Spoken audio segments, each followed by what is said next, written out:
African American women spend billions every year on black hair products.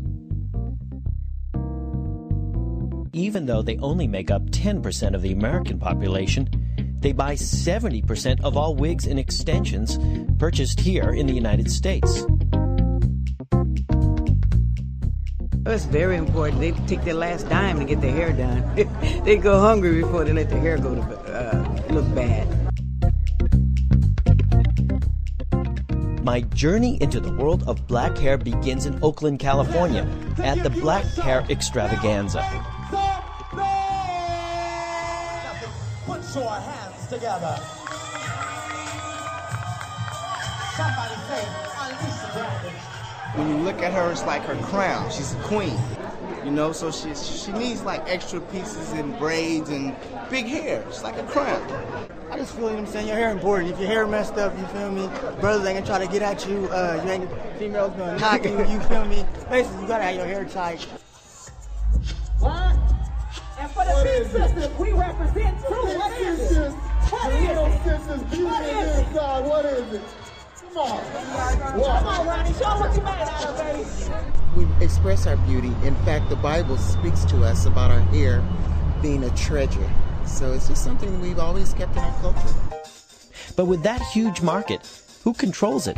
Where does the money end up? Where do the billions go? I decided to try to find out here at the Black Hair Extravaganza. Follow the money. Thermal mist is for your heat style. You never use it? It's awesome. Step 3. Apply the thermal straightening ball. Section the hair into... We think the African American style is very big business. Almost every week they change the style for hair. Everybody wants to be a part of our market because we're the #1 consumer. We spend 10 to 1 on anybody in hair. In the retail market right now, majority of the retail stores are ran by Koreans. And more of the Korean stores that are ran by, the 90%, are supported 100% by black African money. It's so unfair, you know, that they take our money. But once again, part of it is our blame. We allow what happened. Is this true that the Koreans dominate the black hair industry? What you're looking at is one of the Black Beauty Supply magazines that inform people who are interested in black hair products. All the ads and articles are about African Americans and their hair. And even though all the information is about blacks, half of this magazine is in Korean.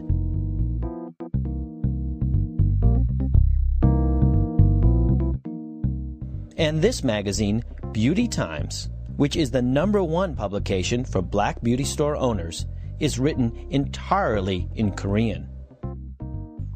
It's here, inside Beauty Times, that I spot Dr. Tony Leno, a black hair expert who writes a monthly column for this magazine.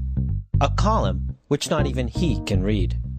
I contact him and he invites me to Los Angeles to learn more about the Southern California black hair industry. Now where we are now, this is the famous Crenshaw corridor where most of many of the elite black businesses are. And right here on the corner of 54th and Crenshaw, South Central Los Angeles. This is beautiful wigs. This is the Korean-owned hair store. They sell hair of all kinds. In your store here, what's percentage of your business is Afro-American? About 100%. 99.9. Okay. Okay. In other words, 99.9%. 99.9. Okay. And up here on these walls right here, these racks, all the way around are the hair that's used for weaves and for extensions. Janet Jackson, they come over here, pick it up, virgin human hair. Vivica Fox, I saw several weeks, then I cut in style for her. I've been knowing him a long time. Okay. Richard Pratt. Yeah, that's Little Richard. Yeah, Little Richard. This city alone only had 10 beauty supply stores 20 years ago. Now there are over 100 Korean-owned beauty supply stores. Oh, you're looking at a typical beauty supply store, Korean-owned beauty supply store. But all these products have one common denominator. They are all aimed at the Afro community. One of the things that the Koreans are doing now And they predicted this themselves back in 1999, and it's happening now. Since they control 80% of the distribution of Afro hair care products, especially professional products that are sold in beauty supply stores only, it only stands to reason they can control what gets distributed. They are creating their own line of products or buying out existing black-owned companies. I don't see a reversal of this at all. It's just getting deeper and deeper. With the Koreans controlling the retail and wholesale distribution, they're slowly making inroads into taking over the black manufacturers. We're going to Kazuri Products. They are a black-owned manufacturer of hair care products, but specialize primarily in curling irons, pressing combs, and the stove heaters that you heat the irons up in.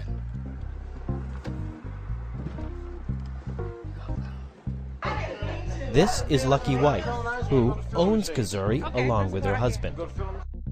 We have been in business for over 30 years, and we are a black company selling to black beauty supplies and also to black hairstylists, and we make a quality product. Everyone look at our product as being the best in the industry. However, since the Asians have been here, they are cutting us out, telling us that our product is not in demand any longer. The Korean connection. About 3 years ago, they started to blacklist our product as they brought their own products in. They started to manufacture curling irons, and they duplicate everything that you manufacture. They would duplicate it, and then they start to slowly cut back on orders, and then they tell you that your product is not in demand. So they would make something that's very similar that looked like ours, and then they try and sell the consumer on this product. Can you show me some products from Kazuri? Kazuri? Kazuri products. This is Kazuri product. This is all Kazuri. This is A1. So you have maybe 3 Kazuris, and then the rest. This Kazuri, this A1 product, this Stella. Stella. Yeah. Who makes? 3 brands. Who makes Stella? You know, they are resale the wholesalers. And they make this product. Actually, they make a copy, you know, for the other brand, you know, like Kazuri, like A plus, but their brands, you know, they are no good quality. Not good quality. No, just copy for the others. They are really trying to shut us out of the industry. They're telling you they will no longer distribute your product in these stores?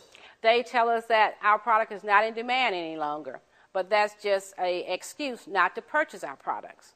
This is actually a T-bumper by Kazuri. I use it all the time. This is the place to be, a black hair salon in San Jose, California. Kazuri products are much in demand. We use them here. We have a setup here. We also have one here. We use their spritz as well. We use their whole lineup, so they are in high demand.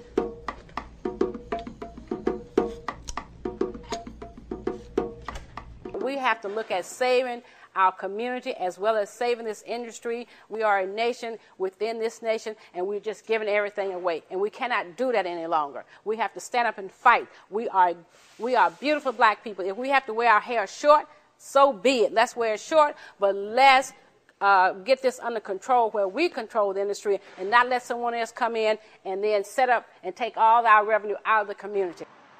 But can Mrs. White and other black manufacturers fight back against this? New Star Beauty Supply, the largest wholesaler of black beauty supplies on the West Coast. New Star also manufactures their own products for sale to the ethnic market. Mr. Moon is manager of New Star. You are the #1 biggest the ethnic distributor.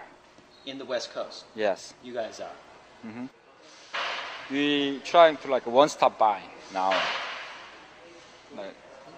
We took them as being a friend, and that they would not come in and try and take over the whole industry, but that's what they have done.